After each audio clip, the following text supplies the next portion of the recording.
Mereka menuntut orang non-Yahudi disunat dan menaati hukum Musa.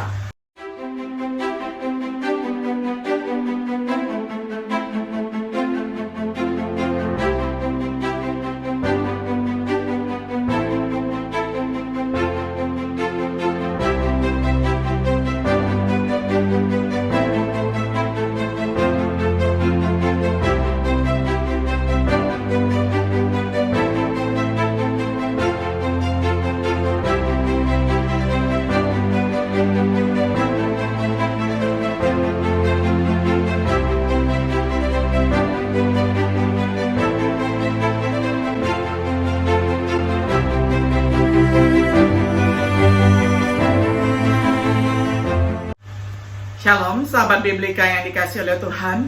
Sungguh senang kita dapat berjumpa kembali di dalam acara refleksi sahabat Biblika. Pada hari ini kita tiba pada episode yang ke-42 di dalam serial pembahasan Kitab Kisah Para Rasul dengan tema konflik tentang sunat. Kita akan membaca firman Tuhan dari Kisah Para Rasul pasal 15 ayat pertama hingga ayat yang ke-35. Saya akan bacakan untuk kita semuanya di dalam terjemahan sederhana Indonesia. Pada hari-hari itu, beberapa orang dari provinsi Yudea datang ke Antioquia dan mengajarkan kepada saudara-saudari pengikut Yesus, kalau kalian yang bukan Yahudi tidak mengikuti adat sunat yang diajarkan Musa, kalian tidak akan selamat. Tetapi Paulus dan Barnabas menentang ajaran itu. Sesudah terjadi perdebatan serius, saudara seiman di Antioquia memutuskan untuk mengutus Paulus, Barnabas, serta beberapa orang lain pergi menemui para rasul dan para pemimpin tertinggi di Yerusalem untuk membahas masalah itu. Jadi dengan dukungan dari jemaat, mereka pergi ke Yerusalem. Sambil melewati provinsi Fenisia dan Samaria, mereka juga mengunjungi saudara-saudari seiman di situ dan menceritakan bahwa banyak orang bukan Yahudi sudah bertobat dan mengikut Yesus. Mendengar hal itu, mereka semua sangat bersukacita. Setibanya di Yerusalem, rombongan Paulus disambut dengan baik oleh para rasul dan pemimpin jemaat, serta saudara-saudara seiman yang lain. Lalu Paulus dan Barnabas melaporkan semua yang sudah Allah lakukan melalui mereka. Tetapi beberapa pengikut Kristus yang sebelumnya termasuk kelompok Farisi berdiri dan berkata, orang-orang percaya yang bukan Yahudi harus disunat, dan kita perlu menyuruh mereka menaati semua hukum Taurat. Kemudian rasul-rasul dan para pemimpin berkumpul untuk membicarakan masalah itu.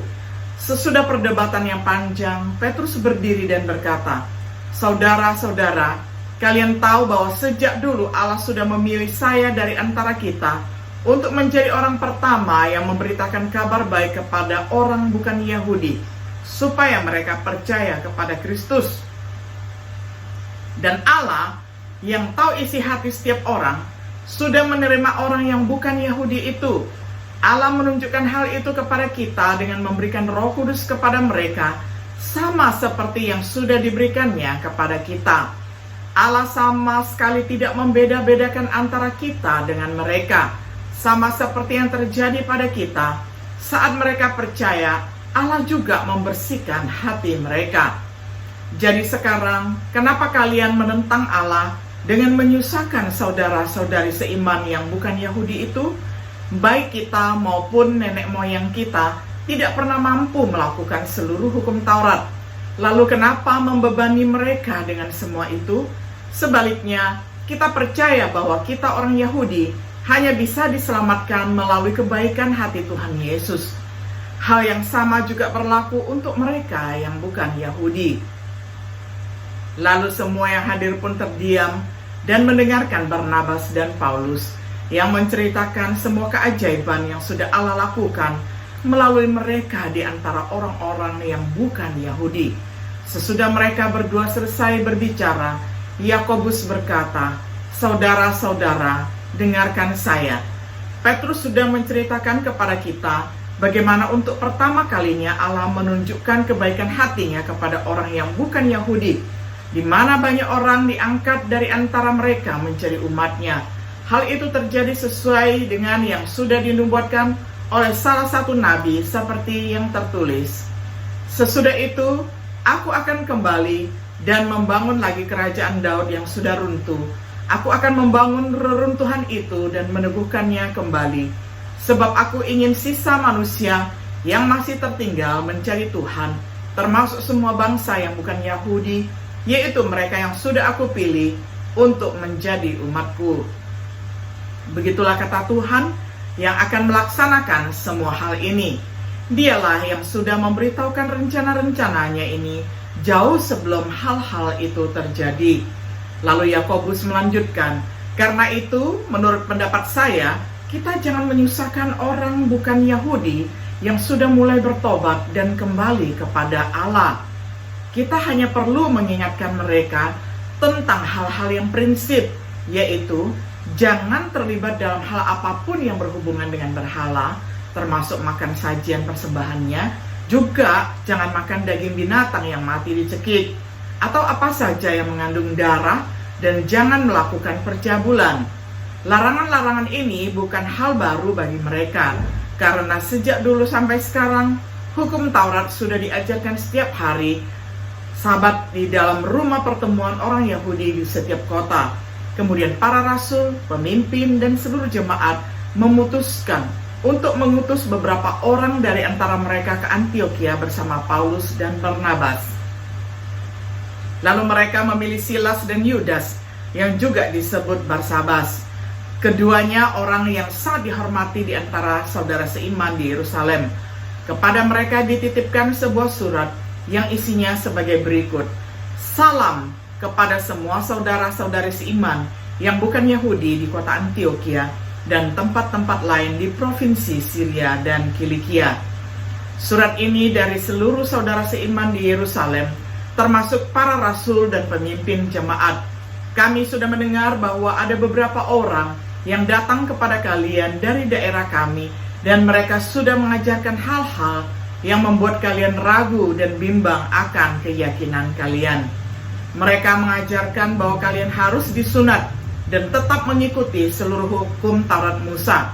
Padahal kami tidak mengutus mereka untuk mengajar kalian seperti itu.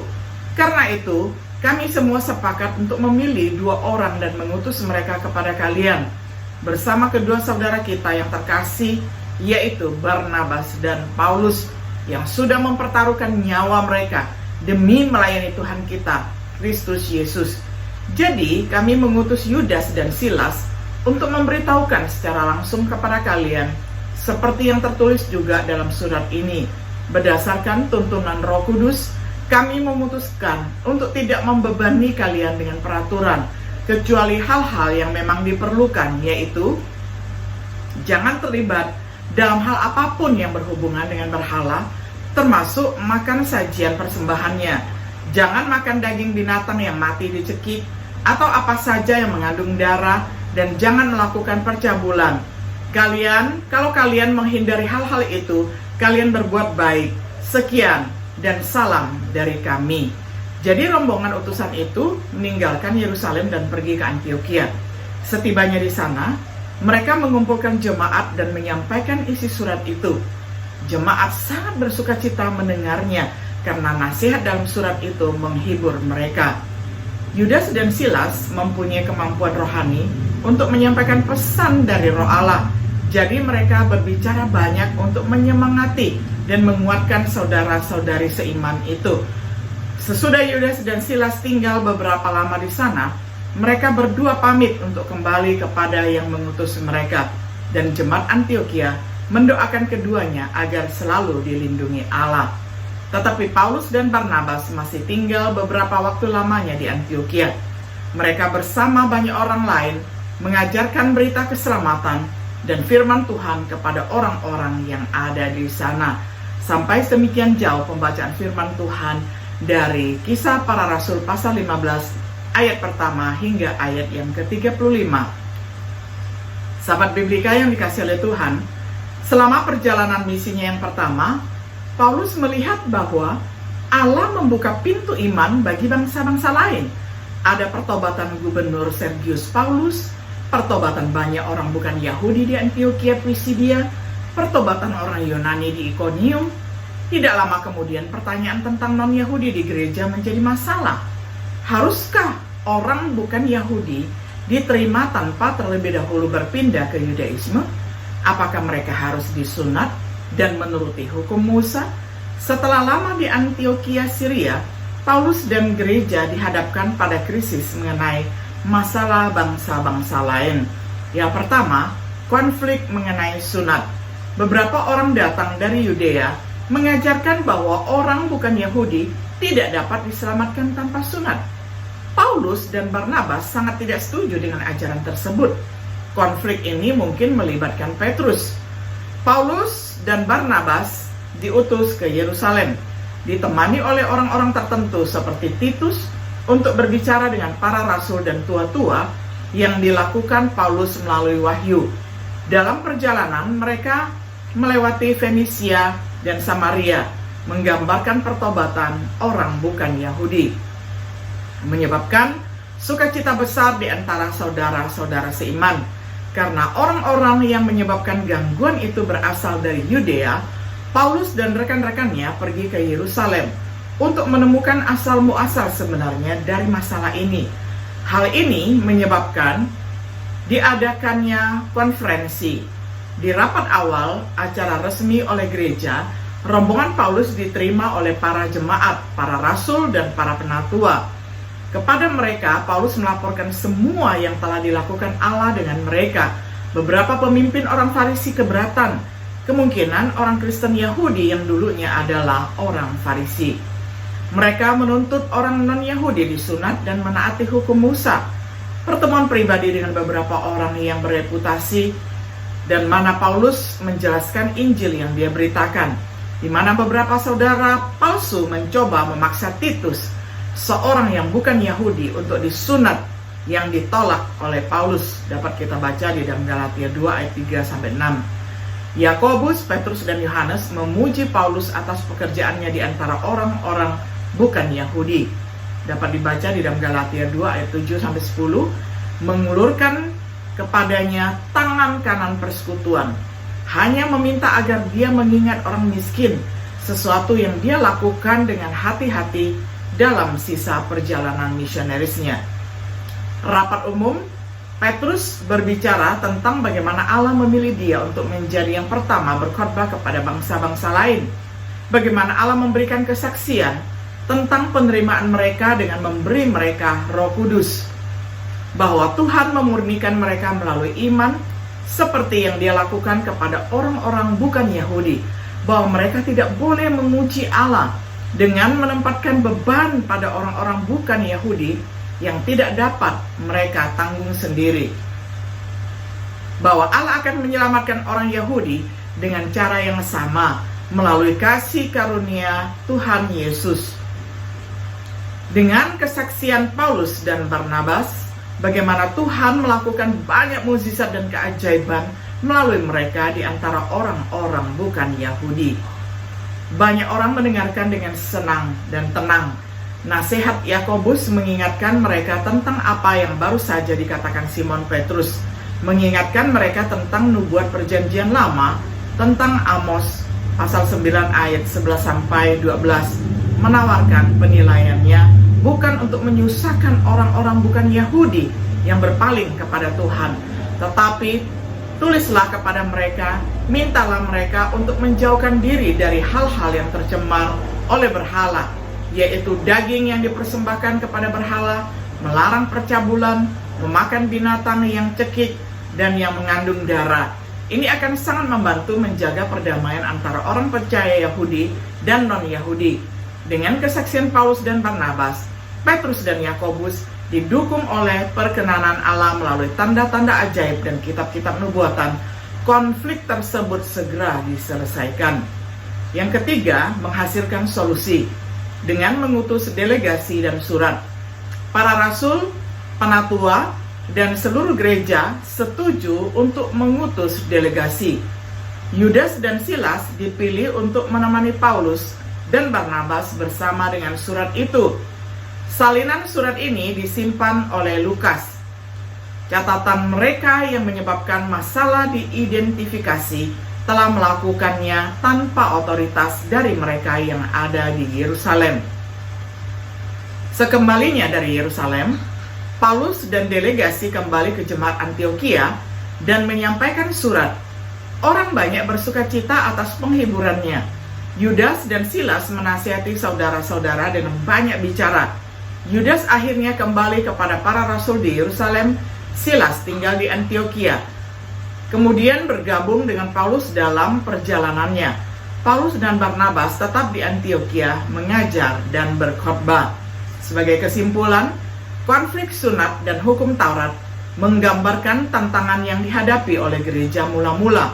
Tantangan transisi dari perjanjian lama ke perjanjian baru. Tantangan menerima anggota non-Yahudi ke dalam gereja mereka yang dianggap najis. Tetapi tantangan-tantangan itu diatasi sebagian besar karena upaya Rasul Paulus, seorang Ibrani dari orang-orang Yahudi, tetapi juga seorang rasul bagi orang-orang bukan Yahudi, orang yang Tuhan gunakan untuk membantu menjembatani orang Yahudi dan non-Yahudi bersama-sama untuk menggenapi apa yang Yesus mati untuk selesaikan di kayu salib, untuk membawa perdamaian antara orang Yahudi dan bukan Yahudi, menjadikan satu tubuh baru, yakni gereja. Ini seharusnya mengingatkan kita yang bukan Yahudi betapa diberkatinya kita untuk bisa masuk ke dalam persekutuan dengan Tuhan dan umatnya. Sudahkah kita membiarkan Yesus menambahkan kita ke dalam satu tubuhnya yang baru, yakni gereja? Sahabat Biblika yang dikasihi oleh Tuhan, kiranya melalui konflik tentang surat ini boleh mengajarkan kita tentang hal yang terpenting, yakni surat hati. Allah sudah menyucikan, membersihkan hati orang percaya sehingga kita dapat menerima firman dan dapat bertumbuh oleh firman Tuhan tersebut. Dengan demikian kita berbuah dan boleh melayani orang banyak. Kiranya Tuhan Yesus senantiasa melindungi, menyertai dan memberkati kita semuanya. Shalom.